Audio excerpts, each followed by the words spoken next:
Saya mewakili kelompok perempuan, anak muda pedesaan dan disabilitas meminta hak kami untuk akses informasi, teknologi, kesempatan berusaha untuk meningkatkan hidup kami. Untuk Indonesia Maju, dengan partisipasi aktif dari kami, disabilitas, perempuan, dan anak muda pedesaan.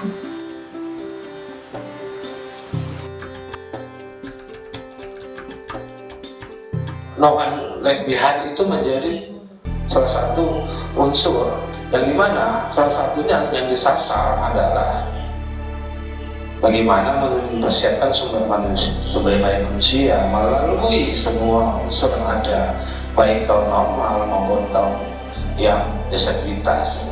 Apakah pemanfaatan teknologi digital yang ada pada kita lebih banyak digunakan untuk upaya meningkatkan ekonomi digital, kemudian untuk upaya pengembangan komarginal, atau lebih banyak digunakan untuk hal-hal yang tidak produktif? Saya juga mau bertanya, kelompok marginal berhak mengakses pengetahuan digital. Siapa yang masih menyangkal bahwa ini bukan hak? Ini hak semua. Jadi final, ini hak kita semua. Informasi itu hak kita semua.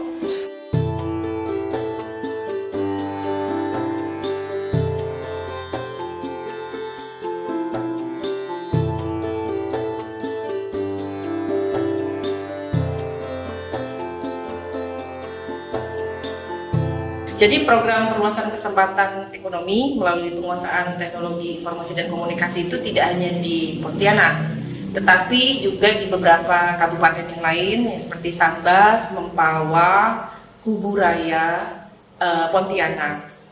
Wilayah-wilayah tersebut dipilih karena merupakan wilayah pendampingan dari lembaga anggota asosiasi PPSW, yaitu PPSW Borneo. PPSW Borneo adalah lembaga pusat pengembangan sumber daya wanita yang ada di Kalimantan Barat. PPSW sendiri adalah merupakan anggota dari asosiasi PPSW. Asosiasi PPSW ini sudah berdiri pada tahun 1986, dan untuk PPSW Borneo sendiri sudah hadir di Kalimantan Barat pada tahun 1998, dan untuk cakupan wilayah kerja sudah ada di 14 kabupaten.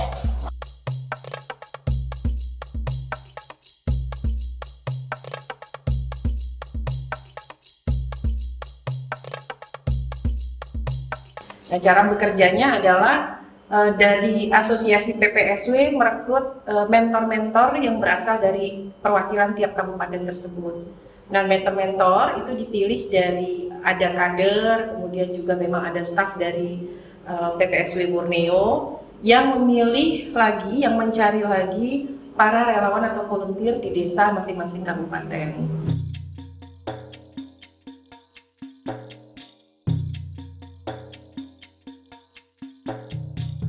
Ada Eva Monica Bata sebagai direktur PPSW Borneo yang dia punya background yang sangat menarik. Dia adalah seorang atlet. Eva Monica ini bukan hanya atlet biasa, tapi dia sudah atlet perwakilan dari Kalimantan Barat di tingkat nasional. Ikut menjadi relawan, awalnya sih jadi relawan di PPSW Borneo. Dia tertarik dengan kegiatan-kegiatan yang ada di PPSW Borneo karena dia merasa bisa berkenalan, bisa berinteraksi dengan berbagai macam komunitas, dan juga mendapatkan informasi dari berbagai macam aspek.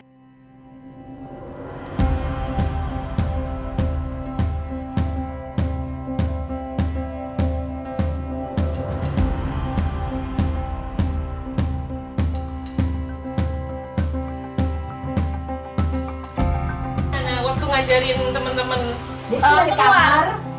keluar ke kafe-kafe gitu, biasa sama Icu ke rumah keluarga Vika yang di Ipal gitu, yang banyak sinyalnya.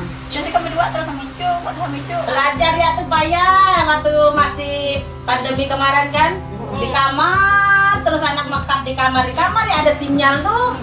Itu pun biasa keluar masuk sinyalnya, nggak tentu. mereka pun penasaran belajar apa Fik katanya kan. Itu loh untuk kan akun biasa kan dibobol orang gitu. Ini kan verifikasi 2 angka itu kan bisa mengamankan gitu. Muncul di Kalimantan Barat yang banyak dikemukakan itu adalah soal peretasan akun, dan ini merupakan salah satu bagian dari kurikulum kami, bagaimana bisa memproteksi akun yang mereka miliki itu dengan cara yang sederhana, minimal dengan verifikasi 2 langkah. Dan materi yang kita berikan ini cukup membantu mereka dalam menjaga akun mereka dan menghadapi akun yang sudah dihack. Saya menerima manfaat yaitu membuat email. Kemudian mereka membuat email baru untuk menjaga keamanan dari akun-akun media sosial mereka. Saya bergabung di sini sebagai penerima manfaat, kemudian dapat disalurkan kepada anak didik kami. Saya sangat bahagia, teman-teman tuli waktu itu di Kubu Raya sangat bahagia. Sebab apa? Jadi dari HP itu kan ada yang namanya email dan sebagainya, itu tuh termasuk hal yang baru, termasuk juga bahasa pemrograman dan lainnya. Apalagi untuk teman-teman tuli di Kubu Raya waktu itu sangat susah sekali ya mendapatkan akses informasi, tidak memahami apa itu teknologi seperti itu.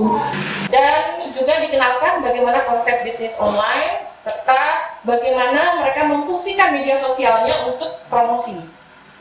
Dan diperkenalkan untuk marketplace. Untuk mencari kerja juga kita kenalkan bagaimana mereka mengirim pekerjaan melalui portal-portal pekerjaan seperti Kormo yang dikembangkan oleh Google, Jobstreet, dan untuk kawan-kawan disabilitas, kerjabilitas.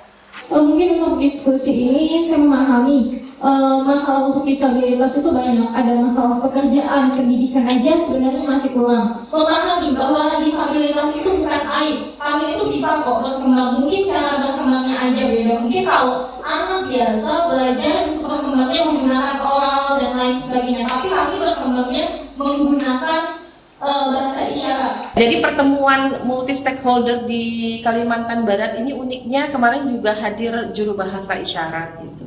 Ketika kita punya penerima manfaat yang disabilitas wicara, akhirnya itu mengutuk kesadaran kita. Oh iya, selama ini kawan-kawan disabilitas tidak bisa terfasilitasi dengan baik. Akhirnya pertemuan multi stakeholder itu menghadirkan juru bahasa isyarat, dan teman-teman disabilitas bisa hadir dan bisa berinteraksi secara langsung. Di Pontianak itu dulu masalah saya itu sangat susah, akses terbatas sekali. Untuk belajar apapun itu susah karena terjadi masalah itu untuk komunikasi. Saya pikir dulu ya udah nih, harus bisa kita bangun komunitas, kita bantu untuk komunikasi, kita ajak anak-anak untuk berkembang perlahan-lahan. Nah jadi dari itu, nah kami ini dari disabilitas bekerja sama dengan kegiatan mulailah bisa berkembang.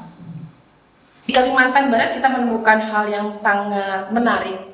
Ada anak muda yang kebetulan dia disabilitas, Lydia namanya, perempuan. Lydia ini juga tergerak bagaimana membangun wilayahnya, bagaimana pembangunan ini juga mengikutkan teman-teman disabilitas bicara. Kebetulan dia disabilitas bicara. Dia mengkoordinir kawan-kawan sesama disabilitasnya. Hal yang paling menarik terjadi di Kubu Raya, di mana bupatinya ini kemudian juga progresif, dia merespon kebutuhan disabilitas. Akhirnya dia mengeluarkan surat edaran, diperintahkanlah Dinas Pendidikan untuk menyelenggarakan kelas bahasa isyarat. Dan untuk ASN itu didorong untuk ikut di kelas tersebut. Gitu. Ini semua, ini yang kita bangun tentu tidak bisa pemerintah sendiri. Oleh karena itu, kehadiran teman-teman dari Pusat Pengembangan Sumber Daya Wanita ini, dan juga dengan rekan-rekan lainnya yang turut bersama-sama bekerja sama dengan pemerintah, bahu-membahu. Nah tentu ini kami sangat mendukung, sangat welcome. Oleh karena itu, nah kita juga harus duduk bersama-sama. Nah, oleh karena itu tadi kami bilang kita perlu data dan informasi. Di situ kita akan intervensi apa yang harus dibuat oleh dinas-dinas teknisnya, karena dia yang wajib punya. Dan saya harap pemerintah juga dapat memberikan fasilitas untuk teman-teman disabilitas, khususnya teman-teman tuli, agar kedepannya teman-teman di sini dapat berkembang. Disabilitas tuli, ayo kedepannya kita belajar bersama untuk disabilitas, bahagia selalu, masyarakat juga menjadi ramah, terbuka, informasi dan lain sebagainya. Terima kasih.